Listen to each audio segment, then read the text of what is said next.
बच्चालाई सानो सानो कुरामा नि तुरुन्तै औषधि खान दिनु भनेको बच्चाको कलेजोलाई भार पार्नु रहेछ। लौ बच्चाले दुध खाने छोड्यो, अब के भयो, कतै आँखा पर्यो कि फुकाउन लैजानु पर्छ कि भन्न थाल्छौ। त्यो कपबाट कसैलाई पनि चिया पिलाउन सकिँदैन भनेर बुझ्न मलाई धेरै समय लाग्यो। काश आज मैले हजुरलाई भन्न लागेका यी 7 कुराहरू मलाई पहिले नै कसैले भनिदिएको भए सायद मबाट यति धेरै गल्तीहरू हुँदैन थियो होला। सायद मैले पनि आफ्नो पहिलो मदरहुड रमाएर बिताउँथे होला।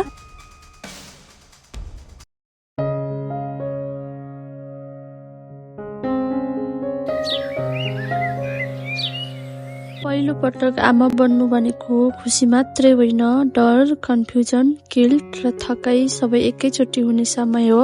एक त बच्चामा आएको सानो सानो परिवर्तनले पनि मन धेरै आत्तिन्छ र त्यही बेलामा हरेकले आफ्नो तरिकाले सल्लाह दिन्छ, जसले गर्दा दिमाग झन् कन्फ्युज हुन्छ र कतै मैले गलत हेरचाह त गरिन, कतै म नराम्रो आमा त होइन भन्ने प्रश्न हरेक दिन दिमागमा घुमिरहन्छ।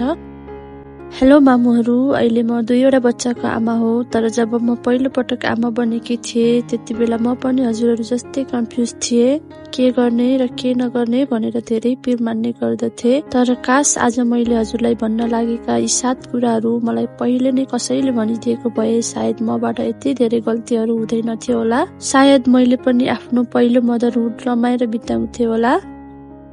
2वटा बच्चा हुर्काउँदै गर्दा मैले खोजेको, बुझेको र भोगेको कुराहरू आज म हजुरहरूसँग सेयर गर्दैछु। सो भिडियो अन्तिमसम्म हेर्नुहोला, किनकि अन्तिममा भनेको गल्तीको बारेमा त झन् हरेक आमाले थाहा पाउनै पर्छ। यदि यिनीहरू मध्ये एउटा मात्र गल्तीले पनि हजुरलाई सहयोग गरे भने म सम्झिनेछु कि मेरो मेहनत सार्थक भयो। 1 बच्चालाई यत्तिकै भयो कि आत्तिएर तुरुन्त अस्पताल दौडिने थिइन। हो, हाम्रो लागि हाम्रो बच्चा नै सर्वथोक हो। हामी उसलाई सधैँ स्वस्थ, खुसी र शान्त देख्न चाहन्छौँ। तर कहिलेकाहीँ हामीले जति नै राम्रो हेरचाह गरे पनि शरीरमा केही न केही परिवर्तन हुँदा बच्चा बिरामी हुन्छ, झिझिन्छ। कहिले पेट दुख्न सक्छ त कहिले शरीर दुख्न सक्छ, कहिले दिशामा परिवर्तन हुन्छ त कहिले स्वभावमा परिवर्तन हुन्छ।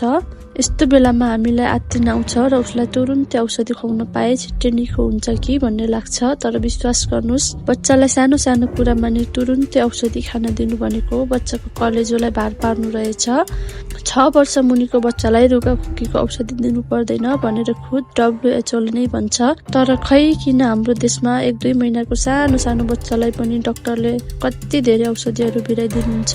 सायद प्यारेन्ट्सहरू नै आफै नै आत्तिएर होला। तसर्थ पहिला उसको अवस्था कस्तो छ अवलोकन गर्नुहोस्। 6 महिना माथिको बच्चालाई सुरुवातमै तुरुन्तै अस्पताल नलैजानुहोस्। पहिले घरमा नै हल्का उपायहरू अपनाउनुहोस्। यदि यस्तो बेलामा के घरेलु उपायहरू अपनाउने भन्ने थाहा छैन भने मेरो च्यानलमा थुप्रै भिडियोहरू छन्, हेर्न सक्नुहुनेछ, जसमा मैले ती सबै उपायहरू बताएको छु। 2 बच्चा रुँदा बित्तिकै दुध चुसाउने थिइन। बच्चा रोयो कि हामीलाई लाग्छ लौ बच्चा बकायो, अब दुध खुवाइहाल्नु पर्छ, जुन सामान्य पनि हो, किनकि हामीलाई पनि हाम्रा मान्यजनहरूले त्यही सिकाउनु भएको छ। बच्चा सानो हुँदा ऊ बोल्न सक्दैन, त्यसकारण उसले आफ्नो सबै चाहना र असहजता रोएर नै व्यक्त गर्छ। तर बच्चा रोयो कि हामी दायाँ बायाँ नहेरी सिधै दुध मुखमा हालिदिन्छौँ। अनि दुध खान पाएपछि कहिलेकाहीँ बच्चा भुलेर एकछिन शान्त पनि हुन्छ, तर कहिलेकाहीँ झन् रुन थाल्छ अनि हामी झन् डराउन थाल्छौँ। लौ बच्चाले दुध खाने छोड्यो, अब के भयो, कतै आँखा पर्यो कि फुकाउन लैजानु पर्छ कि भन्न थाल्छौँ। सबैभन्दा पहिले त यो कुरा बुझ्न जरुरी रहेछ कि बच्चा भोकले मात्र नभएर पेट दुख्दा, पेटमा ग्यास जम्मा भएर डकार नआउँदा, निद्रा नलाग्दा, दिसा पिसाब गरेर असहज हुँदा, धेरै जाडो वा गर्मी महसुस हुँदा, बिरामी हुँदा र अझ कहिलेकाहीँ त आमाको स्पर्श चाहेको हुँदा पनि रुने रहेछ। तसर्थ अबबाट बच्चा रोएको बेला पहिला उसले कस्तो संकेत देखाइरहेको छ ध्यान दिएर हेर्नुहोस्। यदि बच्चा रुँदा मुख चलाइरहन्छ, जिब्रो निकाल्छ, हात मुखमा हाल्छ भने त्यो भोकको संकेत हो। तर चर्को चर्को रुन्छ, रुँदा खुट्टा पेटतिर मोड्छ र शरीर तन्काउँछ भने पेट दुखेर रोएको हुन्छ। तसर्थ बच्चालाई पेट नदुखोस् भन्नको लागि हरेक पटक दुध खुवाएपछि एकछिन अनिवार्य डकार दिलाउनुहोस् र साथै दिसा पिसाब गरेको छ कि छैन भनेर बारम्बार चेक पनि गर्नुहोस्। 3 बच्चालाई अरूसँग तुलना गर्दिनथे। यो कुरा त हामीले जानी अनजानीमा गर्छौँ। फलानुको बच्चा मेरो नानीसँगै जन्मेको हो, उता कति मोटो छ, मेरो किन पातलो, ढिम्कानाको बच्चा यति महिनामा हिँड्यो, यति छिटै बोल्न थाल्यो, मेरो भने अझै सुसार छैन। उफ, कति पिर लाग्छ है। तर हामीले यो बुझ्न जरुरी रहेछ कि जसरी हामी एउटै आमाको कोखबाट जन्मेका छोराछोरी त फरक छौँ, कोही केमा पर्फेक्ट त कोही केमा पर्फेक्ट, त्यसरी नै हरेक बच्चा पनि फरक हुने रहेछ, उसको ग्रोथ पनि फरक हुने रहेछ। 4 बच्चालाई जे देख्यो त्यही किन्दिनै थिइन। हो, यो कुरा सत्य हो कि हामी प्यारेन्ट्स भएपछि हामीले आफ्नो खुसी नै बिर्सन्छौँ र हामी बच्चालाई नै हाम्रो सर्वथोक मान्छौँ। पहिले पैसा हुँदा हामी आफ्नो लागि सामानहरू कपडाहरू किन्थ्यौँ भने अब बच्चा भएपछि आफूले नलगाएर भए पनि बच्चालाई राम्रो लगाइदेऊ, उसलाई सुख देऊ भन्ने फिल हुन्छ र बजारमा राम्रो जुत्ता देख्यो कि किनिदिइहाल्ने, अनलाइनमा राम्रो कपडा देख्यो कि किनिदिइहाल्ने गर्छौँ। तर बढ्ने बच्चालाई धेरै कपडा र सामानहरू किनिदिनु भनेको समझदारी कुरा रहेनछ। हामीले पो आज किनेको कपडा 40 वर्षसम्म लगाउन पाउँछौँ, त्यो सानो होला भन्न परेन। तर बच्चा त छिट्टै बढ्ने हुँदा आज लिएको कपडा वा जुत्ताहरू तालपरे अर्को महिनामै सानो हुन्छ। एक त मन परेको कपडाहरू लगाउन नपाउँदा त्यसैमा मन खिन्न हुन्छ, अर्को कुरा पैसाको सत्यानाश मात्रै हुन्छ। यदि पहिलो बच्चा हो भने त ठिकै छ, दोस्रो बच्चालाई लगाइदिनु हुन्छ भनेर राख्नु होला। तर दोस्रो बच्चा भएपछि पनि त्यो फरक जेन्डरको पनि त जन्मिन सक्छ अनि त्यति बेलासम्म हजुरको अर्को बेबीको मायाले पुरानो कपडाहरू लगाइदिनै मन लाग्दैन। मेरो मतलब यो होइन कि हजुर एकदमै कन्जुस गर्नुहोस्, बच्चालाई केही पनि नकिनिदिनुहोस्। मैले यो भन्न खोजेको कि बच्चालाई आवश्यकता परेको चिज मात्र किनिदिनु नै बेस्ट हुने रहेछ। 5 बच्चालाई नियमित नुहाइदिन्थे।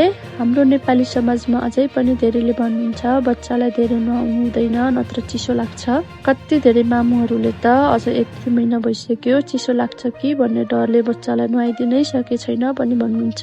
हो, मैले पनि पहिला नानीको पालामा नानीलाई चिसो लाग्छ भनेर धेरै दिन नुहाइदिने थिइनँ, जसले गर्दा उनी झन् धेरै बिरामी हुन्थिन्। तर यसपालि बाबुको पालामा भने जाडोमा पनि म उसलाई हप्तामा एकपटक अनिवार्य नुहाइदिन्छु र अरू दिनमा भने तेल लगाउनु अगाडि मनतातो पानीमा सफा रुमाल चोबेर पुछिदिन्छु, जसले शरीरमा पसिना जम्न दिँदैन र घमौराहरू पनि आउँदैन। साथै ब्लड सर्कुलेसन पनि बढाउने रहेछ, जसले इम्युनिटी स्ट्रङ भएर बाबु बिरामी पनि हुँदैन।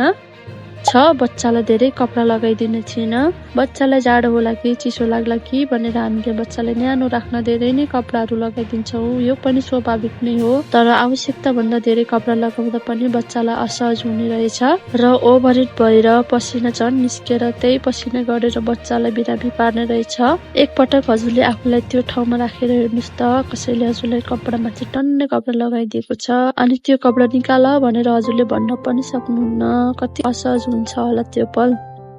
अब अन्तिम तर सबैभन्दा महत्त्वपूर्ण कुरा म आफूलाई बिर्सिन्नथे।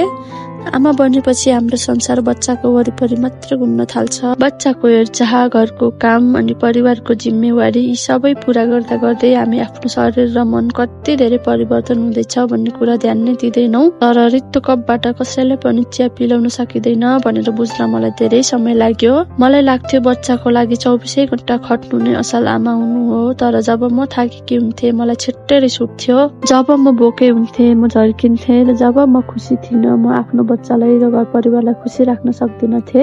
आमा बनेपछि हजुर पनि एउटा व्यक्ति हो जसलाई आराम चाहिन्छ, खुसी र साथ पनि चाहिन्छ।